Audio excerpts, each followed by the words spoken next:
Because opposition خود تو اتنا مارک نہیں کریٹ کر سکی جی. اور ہماری تاریخ میں آپ نے دیکھا کہ اسٹوڈنٹس، لائرز، جرنلسٹ جب یہ خلاف ہو جاتے ہیں ریاست کے کسی ادارے کے خلاف یا حکومت کے خلاف تو ایک جذبہ آ جاتا ہے موومنٹ کے اندر، جو کہ پھر سیاسی جماعتیں اس کو آگے لے کے استعمال کرتی ہیں.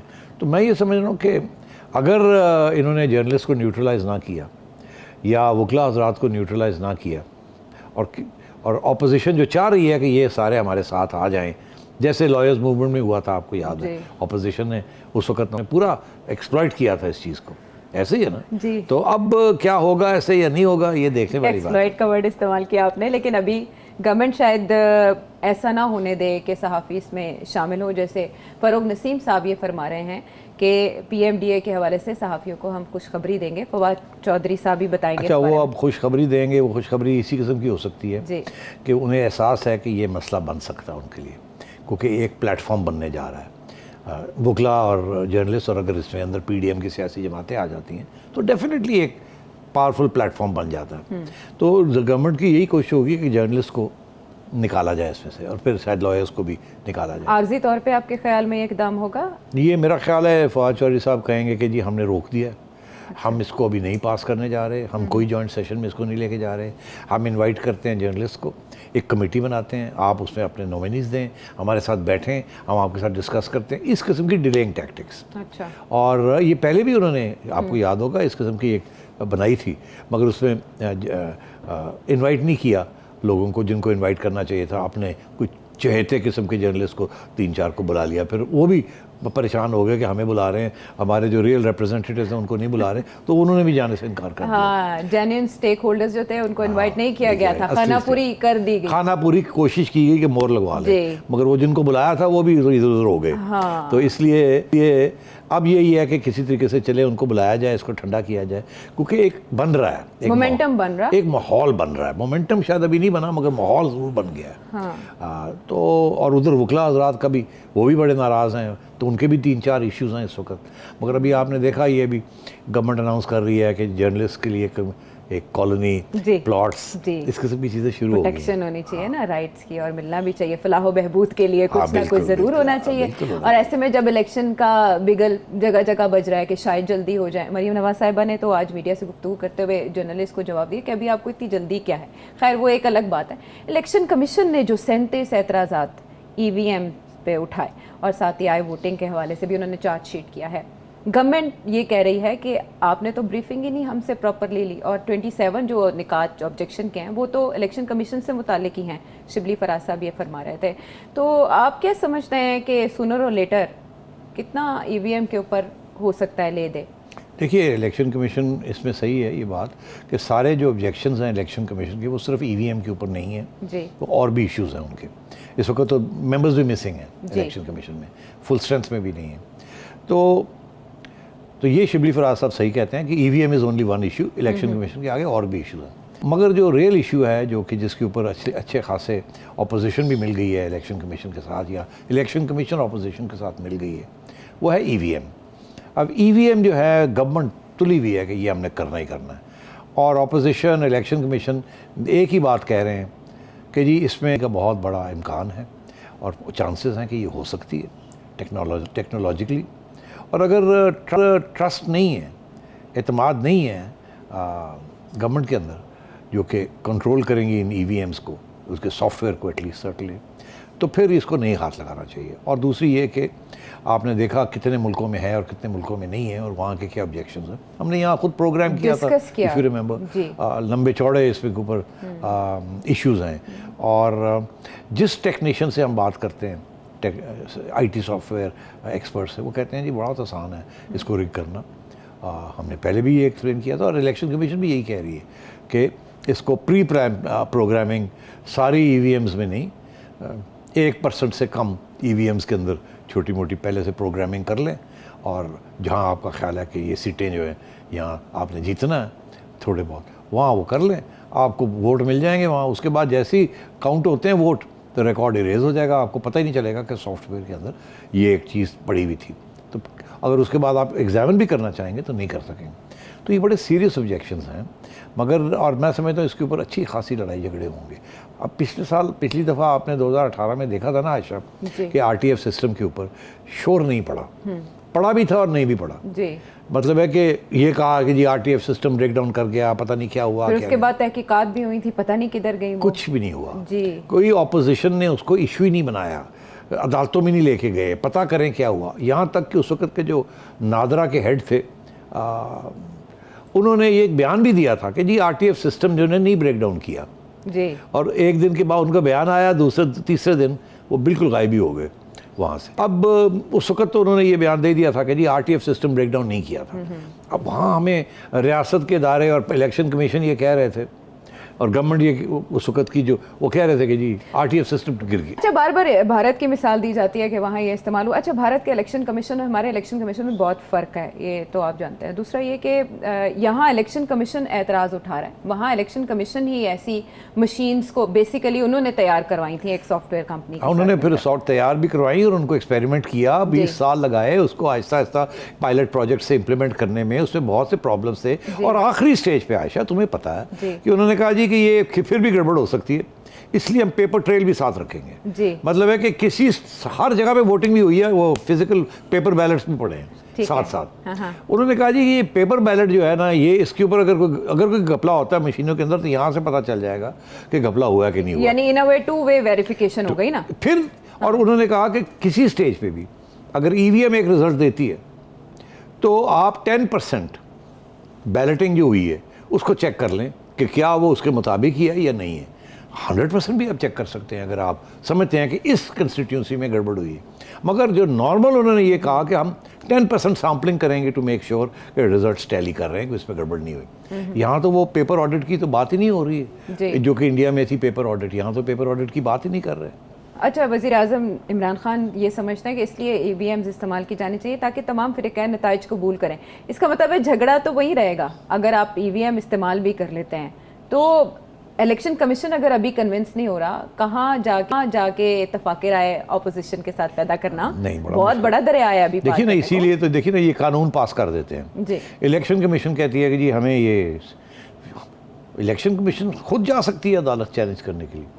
انڈیپینڈنٹ ادارہ ہے، اور یقینی طور پہ یہ میں لکھ کے دے رہا ہوں آپ کو، جیسے یہ قانون پاس کریں گے وایا جوائنٹ ہاؤس اگر کرتے ہیں تو یہ بالکل اس کو چیلنج کیا جائے گا ہائی کورٹ کے اندر، اور اپوزیشن اور الیکشن کمیشن بھی اس کا حصہ بنیں گے.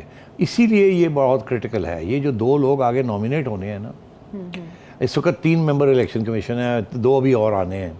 اب اسی کے اوپر لڑائی جھگڑے ہونے ہیں کہ جی اگر تو اب یہ اپنا بندہ وہاں انسٹال کر دیتے ہیں 2، تو پھر ان کو ایک اور چاہیے ہوگا تاکہ الیکشن کمیشن کے اندر بھی ان کی میجورٹی ہو جائے، وچ از ناٹ ڈیفیکلٹ. دیکھیے نا، کے پی میں بھی ان کی حکومت ہے، بلوچستان کی بھی ان کی حکومت ہے، پنجاب میں بھی ان کی حکومت ہے، ایک سندھ ہی ہے جہاں نہیں ہے، اور ایک چیف الیکشن کمشنر.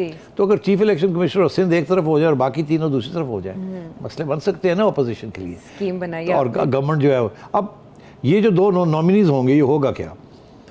شہباز شریف صاحب اتفاق نہیں کرتے، یہ اتفاق نہیں کرتے، وہ اپنے نام بھیج دیں گے، یہ اپنے نام بھیج دیں گے. ایک کمیٹی بنی ہوئی ہے، پارلیمنٹری کمیٹی، وہ فیصلہ کرے گی کہ جی اچھا ٹھیک ہے پھر کس کو سلیکٹ کرنا.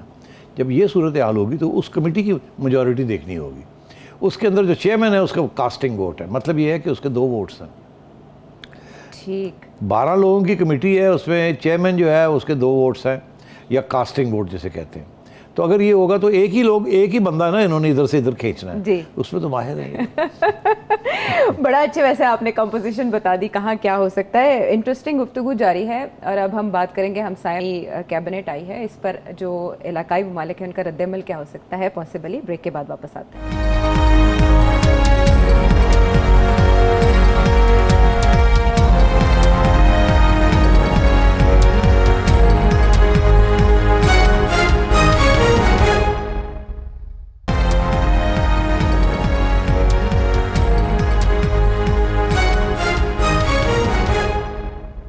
ویلکم بیک ٹو دی شو. نجم سیٹھی صاحب، جو نئی افغان کیبنٹ کا اعلان ہوا ہے اس پر دنیا بھر میں انکلوزیو یا ایکسکلوزیو ہونے کی بحث تو اپنی جگہ پر، جو ریجنل کنٹریز ہیں، علاقائی ممالک اور امریکہ کا اس پر رد عمل آپ کے خیال میں کیا ہے یا کیا ہو سکتا ہے؟ دیکھیے اس میں تو اب سب کے ریئیکشنز تو آ ہی گئے ہیں.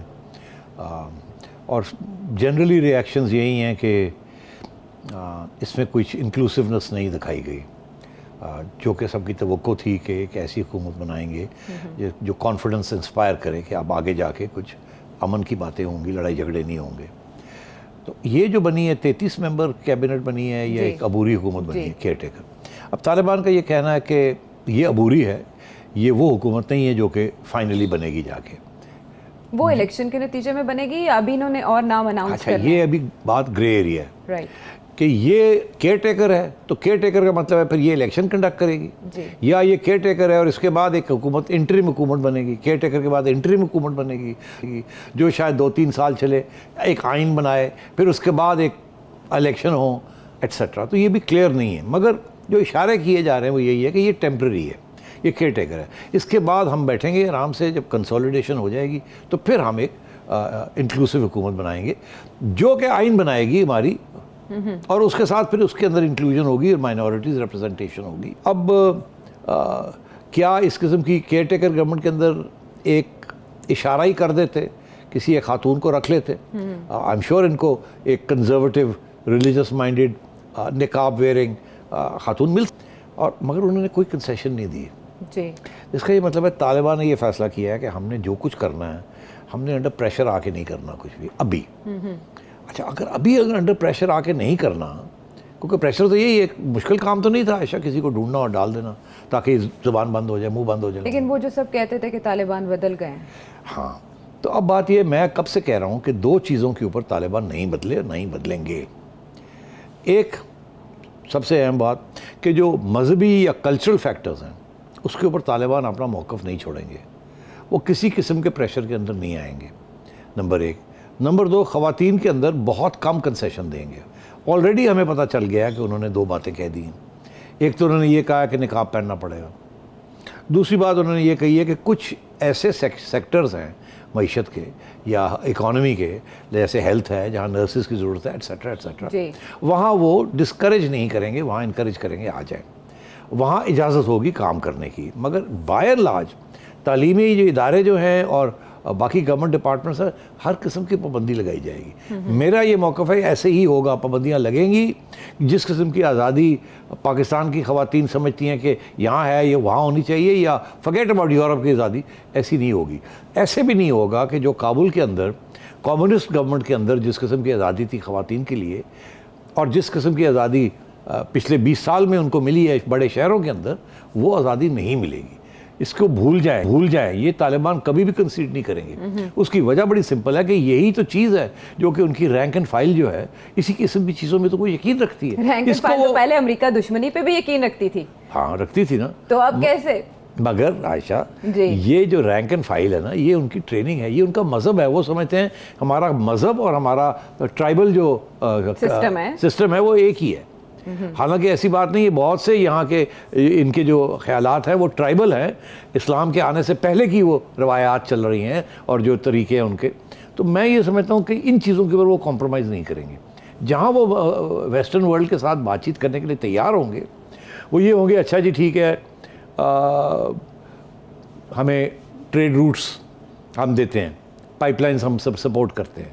اس قسم کی چیزوں کے اوپر وہ تیار ہو جائیں گے. پیسے لینا دینا تجارت کرنا اس کے لیے تیار ہو جائیں گے. مگر یہ بڑی ری ایکشنری اور کنزرویٹو رجیم ہوگی. اگر آپ کا خیال ہے یہاں کوئی ہیومن رائٹس پریویل کریں گی یا خواتین کی کوئی رائٹس ہوں گی، یہ نہیں ہوگا. اب مگر پرابلم طالبان کے لیے کیا ہے؟ وہ یہ ہے کہ جو پیسہ امریکہ دے سکتا ہے پیسہ، اور جو انویسٹمنٹ امریکہ کر سکتا ہے وہ یہ ملک روس بھی نہیں کر سکتا، ایران بھی نہیں کر سکتا.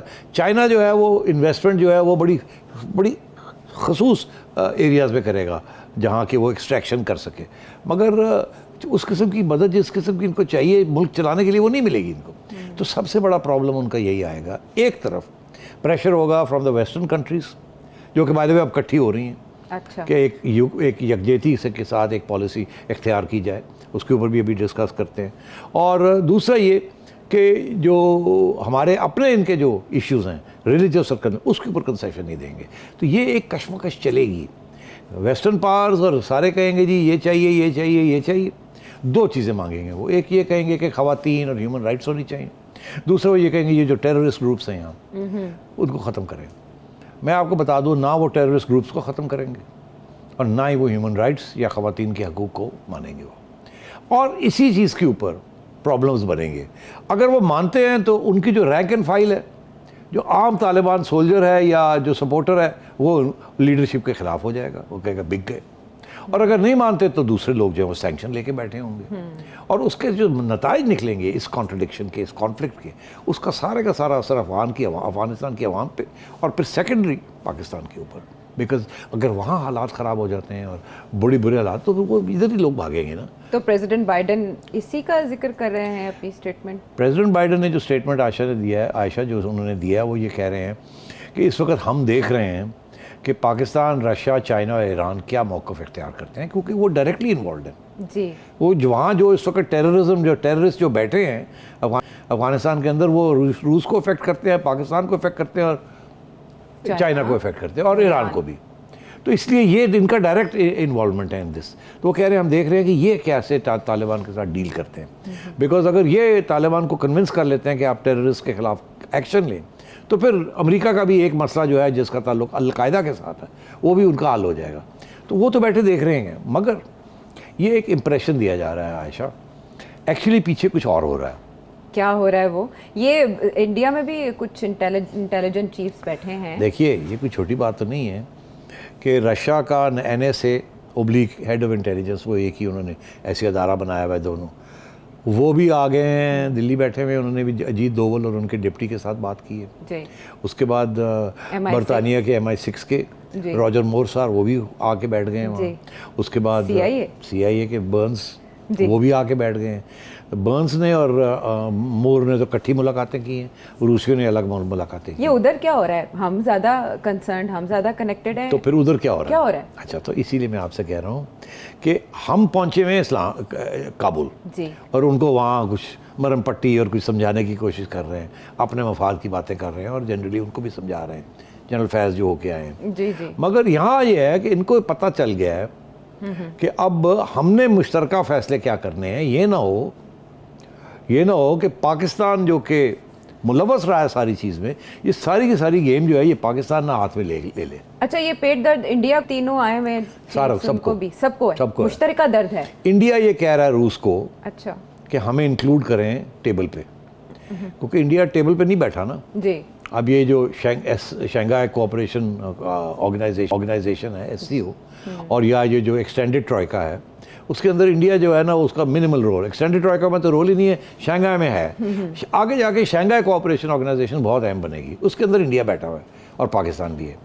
تو وہاں روس اور چائنا کنٹرول کر رہے ہیں اس کو۔ تو ان کا یہ کہنا ہے کہ روس کو، چائنا تو انڈیا کی بات نہیں مانے گا، روس کو یہ کہنا ہے کہ ہمیں انکلوڈ کرو، ہم تمہارا ساتھ دیں گے، تمہارے اور ہمارے انٹرسٹ ایک ہیں، پاکستان کو پورا 100% سیز پاور وہاں نہیں کرنے دینی ہم نے۔ CIA اور MI6 اور CIA کا اپنا گیم ہے۔ میں پہلے بھی کہہ رہا ہوں، میں پھر سے یہ کہہ رہا ہوں کہ CIA کی جو گیم ہے وہ اینٹی چائنا گیم ہے، اینٹی رشیا گیم ہے، اینٹی ایران گیم۔ ابھی یہ جو بائیڈن کہہ رہے ہیں نا جی ہم انتظار کر رہے ہیں وہ کیا کرتے ہیں، ایکچولی امریکہ اپنی پالیسیز بنا رہا ہے، وہ بھی انڈیا کے ساتھ مل کے، انڈیا اور روس کے ساتھ مل کے ٹیبل پہ آنا چاہے گا، امریکہ انڈیا کو سپورٹ کرے گا ٹیبل پہ آئے سابوٹاج کرنے کے لیے، اچھا، پاکستان کو انڈرمائن کرنے کے لیے۔ آپ سمجھ رہے ہیں یہ بات کیا ہو رہی ہے یہاں؟ میں سمجھ یہ کوشش کر رہی ہوں کہ یہ کہا جاتا ہے کہ امریکہ اپنی پالیسی کئی سال پہلے بنا لیتا ہے، آپ کہہ رہے ہیں کہ اب وہ بنا رہا ہے، جب وہ نکلے ہیں تو نہیں ہے؟ نہیں، بالکل یہ شک ہونا چاہیے ہمیں کہ جس طریقے سے وہ بھاگے ہیں وہاں سے، کچھ نہ کچھ سوچ کے نکلے ہوں گے نا۔ جی، تو وہ کیا سوچ تھی؟ اور اب تک جو بائیڈن نے فون نہیں کیا۔ دیکھیے یہ اٹس ویری امپورٹنٹ، جو بائیڈن اپنا ہاتھ نہیں دکھانا چاہتا، وہ ابھی پاکستان کے ساتھ وہ کچھ نہیں کہنا چاہتا۔ میں نے کہا تھا مہینہ لگے گا، آئے گا۔ اب وہ دیکھ رہے ہیں کہ یہاں کیا ڈیولپمنٹس ہو رہی ہیں، پھر اس کے بعد وہ اپنا موقف اختیار کریں گے۔ ان دا مین وائل ایک طرف وہ انڈیا کے پاس آ کے بیٹھے ہوئے ہیں، ایک طرف یورپ میں پہنچ گئے۔ خبریں یہ بھی ہیں کہ جرمن انٹیلیجنس کے لوگ بھی آ کے دلی میں بیٹھے ہوئے ہیں۔ تو جو کھچڑی جو پک رہی ہے وہ دلی میں پک رہی ہے، افغانستان میں نہیں پک رہی۔ آنے والے دنوں میں کوئی فالس فلیگ، کوئی سرجیکل اسٹرائک، کوئی ایسی چیز ہوتی تو نہیں دیکھ رہے؟ اور یہ جو نہیں، ہمارے خلاف نہیں، اچھا، ہمارے خلاف نہیں میں دیکھ رہا ہوں۔ یہ اس کی وجہ یہ ہے کہ وہ کوئی بھی نہیں چاہے گا کہ اس سٹیج پہ جب افغانستان ڈسٹیبلائز ہو گیا ہے کہ پاکستان کو ڈسٹیبلائز کیا جائے. وہ اور بھی اس کے کمپلیکیشنز ہو سکتے ہیں. طالبان ہیں میں سمجھتا ہوں کہ they are going to come under enormous pressure. ہر قسم کا پریشر آئے گا ان کے اوپر, اور یہ جو انہوں نے حکومت بنائی ہے یہ اس کے اوپر بھی بڑی تنقید ہوگی. اور اب لگتا مجھے ایسے ہے کہ یہ زیادہ دیر اگر یہ اس کے اوپر زیادہ تنقید آئی اور پریشر آیا تو یہ نہ ہو کہ یہ طالبان جو ہیں یہ اپنا 2.0 سے ہٹ کے 1.5 پہ نہ آ جائیں. بیکاز ظاہر ہے نا کہ ان کے لیے تو انہوں نے تو آلریڈی جو بیان دیے ہیں, تو پھر باقی سب کو بھی واپس وہ پتہ بیان کیا دیا انہوں نے. وہ کہتے ہیں جو سو کالڈ ایجوکیشن منسٹر صاحب ہیں وہ کہتے ہیں یہ تعلیم کیا ہے, یہ ایم اے بی یہ کیا ہے. آپ کو تو نیک ہونا چاہیے, تعلیم کی کیا ضرورت ہے؟ تعلیم تو اللہ تعالیٰ نے دے دی, آپ کو نیکی کریں اور ختم. آپ کو یہ پڑھائی لکھائی کرنے کی کیا ضرورت ہے؟ کیا ہم نے کوئی پڑھائی لکھائی کی ہے؟ ہم نے بھی تو اللہ تعالیٰ کی خدمت میں جو مدرسوں میں پڑھے ہیں اور پتہ کر لیا کابل. دیکھیں نا ضرورت تو ڈگریز کی اگر ہوتی, اس قسم کی اگر سوچ ہے جی تو مسئلے تو بنیں گے نا. حالانکہ علم کے حوالے سے تو اسلام میں واضح احکامات موجود ہیں, اگر وہ ان کی نظر سے گزرے ہوں کہ علم حاصل کرو خواہ تمہیں چین جانا پڑے. بہرحال بریک, اور بریک کے بعد کرتے ہیں مزید بات.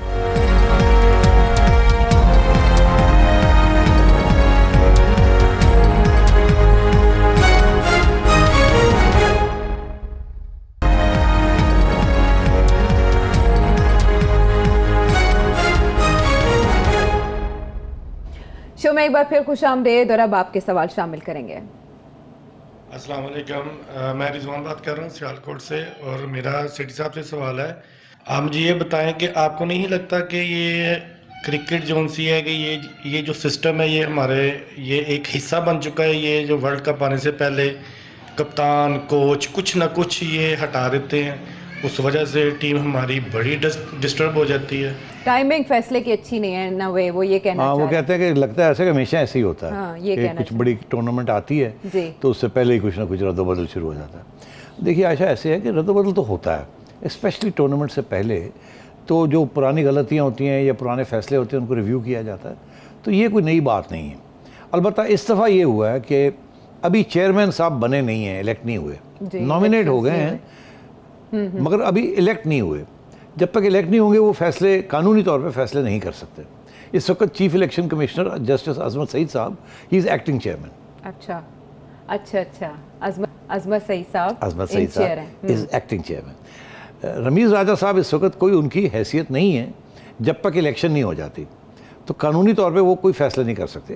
حقیقت یہ ہے کہ وہ فیصلے انہوں نے کرنے شروع کر دیے. انہوں نے بابر اعظم کے ساتھ بھی بات کی ہے, انہوں نے چیف ایگزیکٹو کے ساتھ بھی ڈیٹیل ڈسکشنز کی ہیں, سلیکٹرز کے ساتھ بھی ڈیٹیل ڈسکشنز کی ہیں, ٹیم والوں کو بلا کے لیکچر بھی دیا ہے اکیڈمی کے اندر اینڈ سو آن. تو he is already acting as chairman. اچھا, ہمارے زمانے میں اگر یہ ہم کرتے نا تو کسی نے ہمیں عدالت لے جانا تھا. آج کل عدالتوں میں کوئی نہیں لے کے جاتا. باہمی تعاون سے معاملات چلتے ہیں. بالکل جی. اچھا, تو اب بات یہ ہے کہ راجہ صاحب کے بڑے فکسڈ آئیڈیاز ہیں اور فرم آئیڈیاز ہیں 3-4 چیزوں کے اوپر. ایک تو یہ کہ وہ کہتے ہیں کہ جن لوگوں نے وہاں پہلے کوئی میچ فکسنگ کی ہے یا ٹینٹڈ ہے, داغ ہے جن کے اوپر, ان کو کرکٹ میں نہیں آنا چاہیے. میرے ساتھ بھی جھگڑا ہوا تھا ان کا ایک زمانے میں, جب میں نے کہا تھا کہ عامر کو لانا چاہیے, اور میں لے کے آیا اس کو. میں نے کہا اس نے سزا کاٹ لی ہے, اس سے معافی بھی مانگ لی ہے, ICC نے بھی معاف کر دیا ہے, تو کوئی راستہ اب کوئی جواز نہیں ہے ان کو باہر رکھنے کا. تو انہوں نے مجھے کہا تھا نہیں, اچھا کسی کو نہیں لانا چاہیے. تو اب پہلا چیلنج تو یہ آیا کہ وہ لوگ جن کی جسٹس قیوم کی رپورٹ میں نام وام لکھے گئے ہیں اور جو ان کو پتہ ہے کہ یہ انہوں نے گڑبڑ کی ہے, کیا ان کے ساتھ کیا تعلق ہوگا ان کا, ان کو آنے دیں گے نہیں آنے دیں گے, سیکٹرز میں ان کو نکالیں گے نہیں آنے دیں گے, وغیرہ وغیرہ. تو یہ ایک چیلنج ہے ان کے بھی. دوسرا یہ کہ رمیز راجہ ہمیشہ یہ کہتے رہے کہ آپ کو پرکھنے کی کوالٹی ہونی چاہیے سلیکٹر کے اندر, پرکھنے کی آنکھ ہونی چاہیے. ٹھیک ہے, وہ سمجھتے ہیں ان کے پاس ہے وہ. اچھا, اور ان کے بڑے اوپینینس ہیں کہ کون کس میں ٹیلنٹ ہے کس میں نہیں ہے. وہ صرف ایوریجز کے اوپر نہیں چلتے, اسٹیٹسٹکس کے اوپر نہیں چلتے. وہ کہتے ہیں نہیں, اب یہ ورلڈ کپ ہے, ورلڈ کپ کے لیے تو آپ کو ٹیلنٹ بھی چاہیے, اسٹیبلٹی بھی چاہیے, نہیں تو کلیپس ہی نہ ہو جائے. یہ تو نہیں کہ جی کنسسٹنسی کوئی نہ ہو. تو بڑا مشکل ہوتا ہے ورلڈ کپ کے لیے ٹیم کو اکٹھا کرنا. اور بڑی ٹاپ ٹیمز کے ساتھ آپ نے کھیلا, اور پہلا میچ ہی آپ کا انڈیا کے ساتھ. اور آپ نے دیکھا جب چیمپئنز ٹرافی ہو رہی تھی تو پہلے میچ میں پٹائی ہو گئی ہماری, اور اتنی ڈیمورلائزیشن ہوئی تھی, وہ ہم کھیل بھی نہیں سکتے. تو یہ سارے فیصلے رمیز راجہ صاحب کر رہے ہیں. مصباح کا فیصلہ کہ مصباح کو فارغ کرنا ہے اور وقار کو فارغ کرنا ہے، یہ کنوے ہو گیا تھا امپریشن ان دونوں کو کہ آپ اب نہیں رہ سکیں گے. اچھا انہوں نے ہواؤں کا رخ دیکھ لیا، انہوں نے دیکھ لیا تھا، ان کو شاید اشارہ بھی ہو گیا تھا، ڈائریکٹ نہیں، وہ طریقہ ہوتا ہے نا، یہ ہوتا تھا، کوئی نہ کوئی بات کرتا ہے. ٹھیک ہے. کہ اور انہوں نے یہ سوچا کہ بہتر یہ ہے کہ ورلڈ کپ سے پہلے ہی ہم فارغ ہو جائیں، یہ نہ ہو کہ جس قسم کی ٹیم انہوں نے بنائی ہے یہ تو پٹائی ہو جائے گی اس کی. ظاہر ہے وہی ان کی اپنی اوپینینز ہیں، اور تو پھر سارا بری طرح جانا پڑے گا، اور سارا ان کی بوجھ جو ہے یا ملبہ جو ہے ان کے اوپر گرے گا، اس لیے انہوں نے سوچا کہ بیسٹ ہے کہ ہم فارغ ہو جائیں. ٹھیک ہے. تو یہ سارے فیصلے ان کے ہیں. اب میرا خیال ہے ذمہ داری بھی ساری راجہ صاحب کو لینی پڑے گی. اچھی ٹیم کھیلتی ہے تو راجہ صاحب کے واہ ہو جائے گی، نہیں اچھی کھیلتی تو یہ جو کنٹروورسی اس وقت چل رہی ہے عائشہ، یہ اور چلے گی اور ان کی زندگی حرام کر دیں گے میڈیا والے. رمیز راجہ صاحب میں نشانیاں ہیں، دیکھنا یہ ہے کہ وہ کس نوعیت کے فیصلے لیتے ہیں اور پھر وہ فیصلے رنگ کیا لاتے ہیں. اگلا سوال شامل کریں گے. جمیل چودھری، کیلیفورنیا، یونائٹڈ اسٹیٹس. میرا آج آپ سے انتہائی ایک مختلف سوال ہے، وہ یہ ہے کہ جس طرح عمران خان نواز شریف کی آج تک مخالفت نہیں چھوڑ رہے، ایگزیکٹلی اسی طرح آپ بھی نواز شریف کی اچھائی اور تعریف قطعاً نہیں چھوڑ رہے اور ہر بات پر ان کی تعریف کرنے کی کوشش کرتے ہیں. کیا اس میں کوئی راز ہے؟ بڑے لوگ یہ سوال سیٹھی صاحب آپ دونوں میں مماثلت ہے، خان صاحب اور آپ میں. نہیں خان وہ صاحب انہوں نے ڈھونڈی ہے. نہیں دیکھیے خان صاحب تو ایک سیاسی قسم کی ان کی سوچ ہے کہ ساری اپوزیشن کی چھٹی کرا دی جائے. تو صرف نواز شریف صاحب نہیں، وہ تو سب کی چھٹی کرانا چاہتے ہیں. حالانکہ نواز شریف صاحب نے ان کے لیے بڑے فیورز دیے ہیں پرانے زمانے میں، تو وہ ان کا اینٹی نواز شریف ہونا تو ان کی ایک ذات کا ایشو ہے، میرا ذات کا ایشو نہیں ہے. میں یہ صرف کہنا چاہتا ہوں آن ریکارڈ، کیونکہ سوال آ گیا آج، کہ دیکھیے میں نے بہت اپوزیشن کی ہے نواز شریف صاحب کی. 1989 میں ہم نے اخبار شائع کرنا شروع کیا، ایک فرائیڈے ٹائمز. وہ دن تھا کیونکہ ہم نے یہ سوچا کہ ضیاء الحق صاحب کا دور ختم ہوا اور میں ضیاء الحق صاحب کے سخت خلاف تھا. ایک عامر ایک ڈکٹیٹر کی اولاد تھے، سیاسی اولاد تھے، پیداوار کہہ دیں جی، پیداوار تھے. اور پھر انہوں نے جو حرکتیں کی اس وقت، ایک سٹیج میں تو انہوں نے جو ہماری جنگجو ریاست ہے اس کا پورا سپورٹ کیا. میں اپنی جنگجو ریاست بھی جو ہے میں سمجھتا ہوں ہمیں نہیں ہونا چاہیے، یہ ریاست جو ہے یہ اس کو جنگجو نہیں ہونا چاہیے. بہرحال یہ بالکل اس کا حصہ رہے کیونکہ وہ ایک ٹریڈیشن تھی ضیاء الحق ملٹری اسٹیبلشمنٹ. تو میں ان کی خلاف ورزی کرتا رہا. مجھے محترمہ کے ساتھ بھی میرے ایشوز تھے، پیپلز پارٹی کے ساتھ بھی میں نے ان کی خلاف ورزی بھی کی، مخالفت کی آپ نے ان کی بھی اور ان کی بھی. میں نے کہا یہ دونوں جو تھے یہ کرپشن میں ملوث تھے. میں نے یہ کہا، اچھا میں تسلیم کرتا ہوں.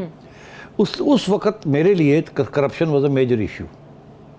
اور سیکنڈ میجر ایشو یہ تھا کہ جنگجو ریاست کی جو اسٹیبلشمنٹ ہے اس کے ساتھ کون کھڑا ہے اور کون نہیں کھڑا. پیپلز پارٹی اس کے خلاف کھڑی تھی، میاں صاحب اس کے ساتھ کھڑے، تو میرا تھوڑی ٹلٹ پیپلز پارٹی کی طرف تھی. پھر ایک وقت ایسا آیا کہ میاں صاحب نے جھگڑا لے لیا. اسی ریاست، وہی ایک ڈکٹیٹوریل ریاست کے ادارے جس کے ہم سمجھتے تھے کہ یہ ملک کے لیے اچھے نہیں ہیں، جس قسم کی یہ پالیسیز اختیار کر رہے ہیں، جنگجو پالیسیز، افغانستان، انڈیا، ہر جگہ پہ ہمارا ہاتھ تھا. تو میرا خیال تھا کہ امن ہونا چاہیے، لڑائی جھگڑے بند ہونے چاہیے، اکنامک ڈیولپمنٹ ہونی چاہیے. جس دن میاں صاحب نے اپنا رخ تبدیل کیا سیاسی طور پہ، آئیڈیالوجیکل، نظریاتی، تو میں نے یہ سوچا کہ اب اس ملک میں corruption is not the major issue. Corruption ہر ملک میں ہے، انڈیا میں پاکستان سے زیادہ کرپشن ہے اور امریکہ میں اس سے بھی زیادہ کرپشن. ابھی آپ نے سن ہی لیا کہ امریکن کے جرنیلز جو ہیں انہوں نے کتنے اربوں ڈالرز کمائے ہیں افغانستان کی جنگ میں اور عراق کی جنگ سے، اور وہاں کے جو اسٹیبلشمنٹ ہے وہ کتنی کرپٹ ہے. تو کرپشن ہر جگہ پہ ہے، یہ کوئی نئی چیز نہیں ہے. مگر اس ملک کو ایک امن کی ریاست بنانا اور اکنامک ڈیولپمنٹ کرنا اور غربت دور کرنا اور تعلیم دینا اور خواتین کے حقوق دینا اور ہیومن رائٹس دینا، میں سمجھتا ہوں اس کے بغیر اب ریاستیں تباہ ہو جاتی ہیں، گر جاتی ہیں، ٹوٹ جاتی ہیں، ڈسٹرائے ہو جاتی ہیں، اندر سے دیمک لگ جاتی ہے. تو میں جب سے میاں صاحب نے یہ فیصلہ کیا ہے کہ ہم نے اب سویلین سپریمیسی کرنی ہے، آئین کی بالادستی کرنی ہے، میں اس دن سے میں نے یہ فیصلہ کیا کہ باقی چیزیں اپنی جگہ پہ وہ شاید صحیح بھی ہوں، مگر یہ سب سے زیادہ پرنسپل کانٹرڈکشن ہے. دیکھیے ہمیں یہ سکھایا گیا تھا تعلیم جب ہم نے کی کہ کسی اسٹیج پہ بھی ایک پرنسپل کانٹرڈکشن ہوتا ہے, مین کانٹرڈکشن یا کانفلکٹ, اور ایک سیکنڈری ہوتا ہے. ٹھیک ہے, میں سمجھتا ہوں کہ corruption is a secondary issue. Main issue is کہ کس قسم کی ریاست ہم نے یہاں بنانی ہے. ویلفیئر اسٹیٹ, ویلفیئر اسٹیٹ بنانی ہے, اور وہ کون چلائے گا, کون چلائے گا, جنگجو ریاست. عوام کے نمائندے چلائیں گے, عوام کے نمائندے بھی چلائیں گے, اور عوام کے نمائندوں کی اکاؤنٹیبلٹی ہم کریں گے. ہم ملٹری اسٹیبلشمنٹ کی اکاؤنٹیبلٹی نہیں کر سکتے, مگر ہم سویلین اسٹیبلشمنٹ کی اکاؤنٹیبلٹی کر سکتے ہیں. اسی لیے میں سمجھتا ہوں کہ میاں صاحب نے یہ جو راستہ اختیار کیا ہے, میں اس کو سپورٹ کرتا ہوں. تو آپ نے جواب دے دیا کہ کس وجہ سے پہلے میاں صاحب سے آپ کی مخالفت تھی, لیکن بعد میں کس وجہ سے آپ راغب ہوئے. جواب ہمارے آڈینس کو مل چکا ہے. ٹیلی ویژن اسکرین پر آپ کے سامنے جو نمبر ہے, ویڈیو میسیج کے ذریعے اپنا سوال آپ ہم سے پوچھ سکتے ہیں, اور اس کے ساتھ ساتھ اپنا فیڈ بیک بھی ہم تک پہنچا سکتے ہیں. اگلے پروگرام تک کے لیے اللہ نگہبان.